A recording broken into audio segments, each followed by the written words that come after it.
From about 1525 to 1866, millions of Africans were taken from their homes and forcefully shipped across the Atlantic, a journey that almost 2 million of them wouldn't survive. These ships were made with weapons piled on deck in case of a rebellion. Before boarding the ships in African port, slaves, people or human beings were stripped of their clothing and remained in possession and had their heads completely shaved. Here we are talking about men, women and children. The slaves lived on deck of the ship during boarding, which took months to complete. On the ship, the crew installed nets around the ships for those who would want to jump overboard. Once moved below deck, the slaves were stuffed in compartments with ceiling as low as 4 feet, where they would spend most of their voyage. They were separated by gender and age. Adult men would shackle together by pairs.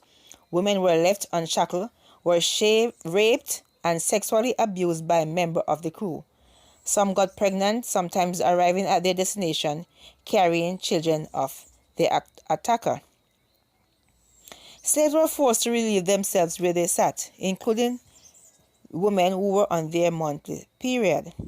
That creates a hellish conditions, mixed with heat and lack of ventilation.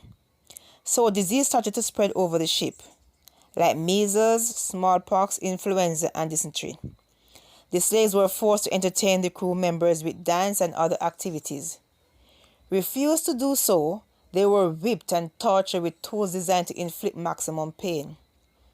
About maybe 10% of the voyages, they attempt to rise up to kill the crew to try to turn the boat around and to change their destiny. Some of the Africans committed suicide or starved themselves to death, believing that in death their souls would return home. Those who didn't die became property, bought and sold like any commodity. 48% of the slaves went to the Caribbean and 41% to Brazil. Of a few slaves imported to the US, only about 5% of the total. Once in the United States, the surviving Africans were sold at the market very similar to the way they sell cattle. After purchasing a slave, they were branded on their cheeks by their owners, just as they would do with a cattle. Slaves would work 48 hours straight in the sugar press houses without sleep or rest during a harvest. Black Lives Matter.